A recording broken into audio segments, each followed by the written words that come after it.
Do you wanna know?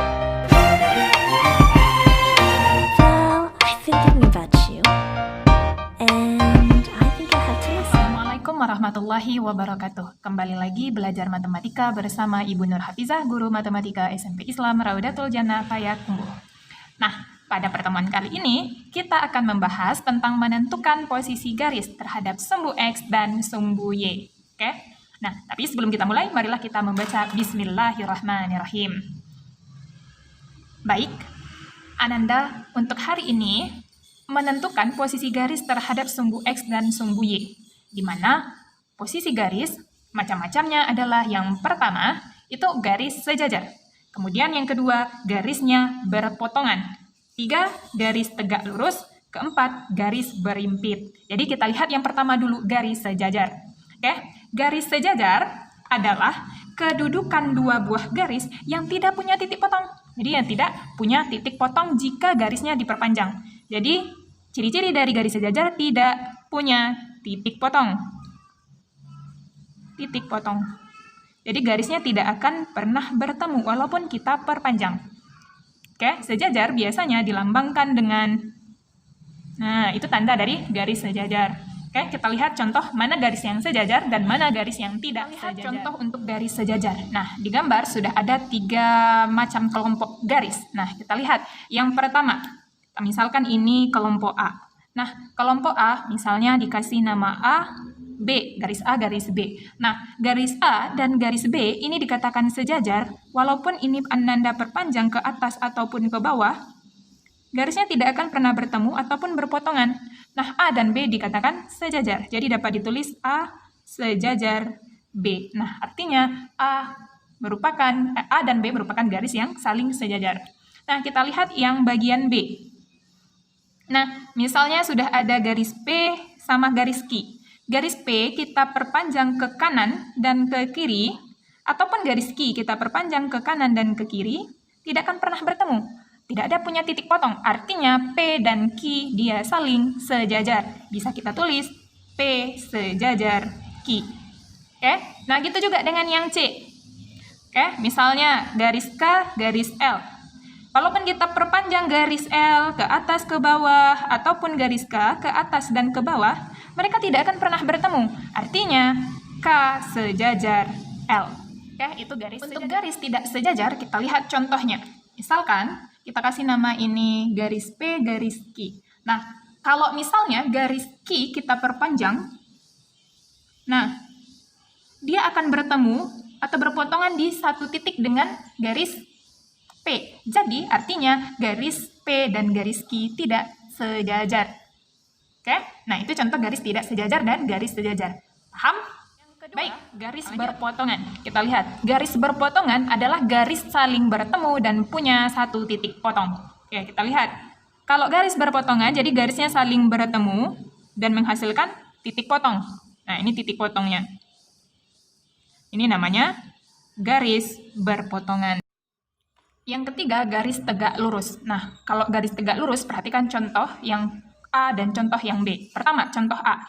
Garis tegak lurus, dia berpotongan, tetapi perpotongannya membentuk sudut 90 derajat atau membentuk sudut siku-siku. Jadi, kalau garis tegak lurus, perpotongannya membentuk sudut 90 derajat. Nah, kita lihat juga yang B, gitu juga. Jadi, M dan N berpotongan, tetapi kalau dia membentuk sudut 90 derajat, berarti dia garisnya tegak lurus. Nah, jadi kalau garis tegak lurus bisa kita tulis atau dilambangkan seperti ini. Nah, artinya kalau yang A ini kita tulis jadinya A tegak lurus B. Kemudian yang M tegak lurus N. Jadi yang ini bacanya tegak lurus. Jadi bisa bedain garis tegak lurus dan garis sejajar, serta garis berpotongan. Oke, itu contoh garis tegak lurus. Yang keempat adalah garis berimpit. Jadi garis berimpit adalah garis yang saling menutupi. Jadi saling menutupi dan posisinya sama. Saling menutupi atau posisinya sama. Tetapi bisa jadi kedua garis tidak sama panjang. Contoh, kita lihat garis R dan garis S. garis R dan garis S dikatakan saling berimpit karena keduanya saling menutupi dalam posisi yang sama. Sekarang kita lihat contoh pada koordinat kartesius. Sudah ada 3 buah garis L1, L2, dan L3. Nah, sekarang bagaimana posisi ketiga garis terhadap sumbu X dan sumbu Y? Nah, kita lihat garis L1, L2, dan L3 dia adalah sejajar dengan sumbu apa? Sumbu X atau sumbu Y? Dia sejajar dengan sumbu X. Kita lihat, jadi kalau posisi ketiga garis terhadap sumbu X, L1, L2, L3 itu sejajar terhadap sumbu X. Jadi ini bacanya sejajar. Nah, kalau posisi ketiga garis terhadap sumbu Y sekarang. Nah, kita lihat garis L1, L2, dan L3 terhadap sumbu Y bagaimana? Dia berpotongan. Terus kalau dia berpotongan bagaimana sudutnya? Apakah 90 atau tidak? Pasti 90 karena sumbu X dan sumbu Y ini saling tegak lurus. Pasti karena dia sejajar sumbu X ini juga saling tegak lurus. Jadi, garis L1 dengan sumbu Y itu membentuk sudut siku-siku. L2 juga begitu terhadap sumbu Y. Kemudian L3 juga membentuk sudut 90. Artinya, L1, L2, L3 tegak lurus terhadap sumbu Y. Itu posisi garis terhadap sumbu X dan sumbu Y. Mari kita lihat contoh berikutnya. Soalnya, gambarlah garis M yang sejajar sumbu Y. Jadi, sejajar sumbu Y. Dia sejajar sumbu Y, kita lihat dulu, ini sumbu X, ini sumbu Y. Kalau dia sejajar sumbu Y, berarti sama-sama tegak garis M-nya. Kemudian, berada di sebelah kiri sumbu Y. Jadi, dia sebelah kiri. Yang ini adalah sebelah kanan, yang negatif adalah sebelah kirinya.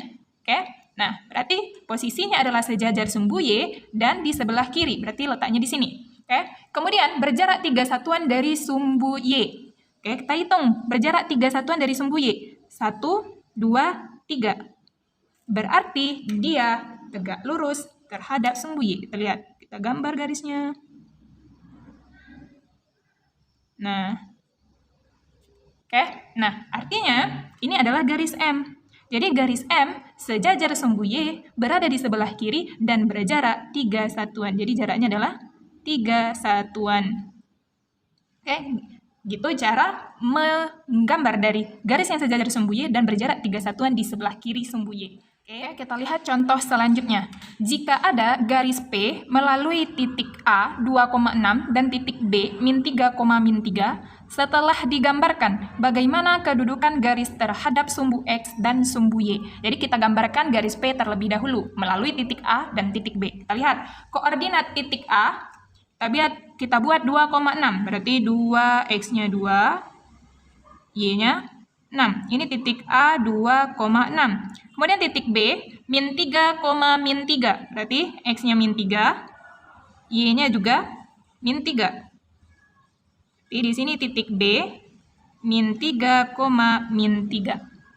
Sekarang kita hubungkan garis titik A ke titik B.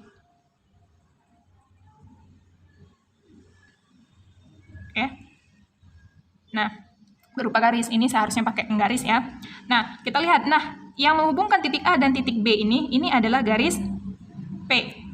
Jadi garis P itu adalah melalui titik A dan titik P. Nah, sekarang yang ditanya adalah kedudukan garis P terhadap sumbu X dan sumbu Y. Kita lihat, kedudukan garis P terhadap sumbu X bagaimana? Terhadap sumbu X dia berpotongan. Ya enggak? Dan terhadap sumbu Y, ini P dan sumbu Y juga berpotongan. Tetapi berpotongannya tidak tegak lurus. Artinya, hanya garis P berpotongan dengan sumbu X dan sumbu Y. Nah, ini adalah kedudukan garis P terhadap sumbu X dan sumbu Y. Jadi, jawabannya ini. Jadi, kedudukan garis terhadap sumbu X dan sumbu Y adalah garis P berpotongan dengan sumbu X dan sumbu Y.